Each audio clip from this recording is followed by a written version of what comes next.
આજે કોંગ્રેસના નેતા અને લોકસભાના વિપક્ષના નેતા એવા રાહુલ ગાંધીએ ફરી એકવાર દેશના પ્રધાનમંત્રી નરેન્દ્ર મોદી સાહેબ અને દેશના ગૃહમંત્રી અમિત શાહ સાહેબ વિશે અભદ્ર ટિપ્પણી કરી અને આપણા દેશના પ્રધાનમંત્રી નરેન્દ્ર મોદી સાહેબ અને દેશના ગૃહમંત્રી અમિત શાહ સાહેબને ગદ્દાર કરીને સંબોધન કર્યું। એ રાહુલ ગાંધીની છતી માનસિકતા બતાવે છે અને જે રીતના એમની કારમી હાર બંગાળ, આસામ અને પૂરા ભારત દેશમાં થઈ રહી છે એના કારણે નિષ્ફળતામાં આવીને પૂરું માનસિક સંતુલન ગુમાવીને આ રીતના બયાન આપણા દેશના પ્રધાનમંત્રી અને ગૃહમંત્રી અમિત શાહ સાહેબ વિશે પણ આપી રહ્યા છે અને મોદી સાહેબ વિશે પણ આપી રહ્યા છે। અને આ પહેલી વાર નથી। કોંગ્રેસનો ઇતિહાસ જ એવો રહ્યો છે કે દેશના જ્યારે આપણા મોદી સાહેબ ગુજરાતના મુખ્યમંત્રી હતા ત્યારે એમને મોતના સોદાગર કહ્યા હતા।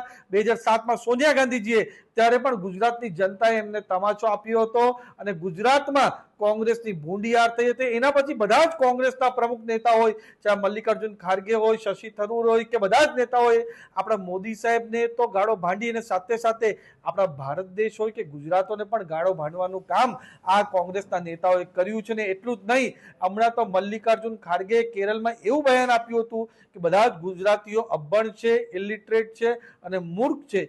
એ બતાવે છે કે આ કોંગ્રેસના નેતાઓ આપણા ગુજરાતની જનતા હોય, ભારતની જનતા હોય અને સાથે સાથે આપણા દેશના પ્રધાનમંત્રી મોદી સાહેબ હોય કે દેશના ગૃહમંત્રી અમિત શાહ સાહેબ હોય એનાથી કેટલી નફરત કરે છે। પણ ખરું ફ્રસ્ટ્રેશનનું કારણ એ છે કે આ ઇલેક્શન પછી પૂરું ઇન્ડી ગઠબંધન જે હતું એમનો પૂરો વેર વિખેર થઈ ગયો છે। પૂરા ઇન્ડી ગઠબંધનના જે મેઇન બે સહયોગી દળ હતા ટીએમસી અને ડીએમકે, એમણે એલાન કર્યું છે અને પબ્લિકલી એનાઉન્સ કર્યું છે કે હવે એ ઇન્ડી ગઠબંધનના પાર્ટ નથી। ડીએમકે પાર્ટીએ તો ઓફિશિયલી દેશના આપણા લોકસભાના સ્પીકર ઓમ બિરલાજીને લેખિતમાં એમણે કીધું છે કે હવે કોંગ્રેસ પાર્ટી સાથે અમે લોકસભામાં બેસવા નથી, અમારી જગ્યા અલગ કરો, એ રીતે ટીએમસી પણ કહ્યું છે। તો જે આ પૂરું ઇન્ડી ગઠબંધનનું પણ વેરવિખેર થઈ ગયું છે એનાથી રાહુલ ગાંધી માનસિક સંતુલન ગુમાવીને આપણા દેશના પ્રધાનમંત્રી મોદી સાહેબ અને દેશના ગૃહમંત્રી અમિત શાહ સાહેબ વિશે આવું વાત કરે છે। અને ખાસ કરીને જ્યારે મોદી સાહેબ આપણા દેશના માટે વિદેશના પ્રવાસ પર ગયા છે કે આપણે જે હમણાં એનર્જી ક્રાઇસિસ પૂરા વિશ્વમાં આ ગ્લોબલ પરિસ્થિતિ જે ગલ્ફ દેશોમાં યુદ્ધની પરિસ્થિતિ છે એના લીધે થઈ, એટલે આપણા દેશનું એનર્જી સિક્યોર થાય એના માટે મોદી સાહેબ 5 દેશોના પ્રવાસ પર છે।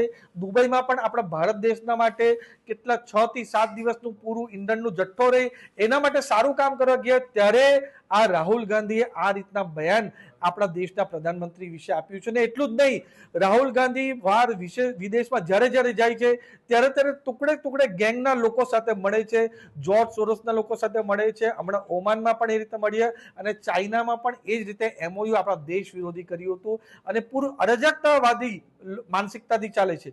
શું દેશમાં આપણા મોદી સાહેબે સેનાને ખુલ્લો હાથ આપ્યો અને પાકિસ્તાનના ભુક્કા બોલાવી કાઢ્યા એને ગદ્દારી રાહુલ ગાંધી કહેશે? શું આપણા દેશની અંદર નક્સલવાદનો ખાત્મો આપણી ભારત સરકારે કર્યું એને રાહુલ ગાંધી ગદ્દાર કહે છે? શું દેશમાં આપણે માઓવાદને પૂરો ખતમ કર્યો એને રાહુલ ગાંધી ગદ્દાર કહે છે? એ બતાવે છે કે આજે રાહુલ ગાંધી ઇન્ડિયન મુસ્લિમ લીગમાં પૂરું ઇસ્લામિક કટ્ટરપંથી વિચારધારામાં આવી ગયા છે અને જે રીતની બોલી પાકિસ્તાનના લોકો બોલે એ રીતની બોલી બોલે છે।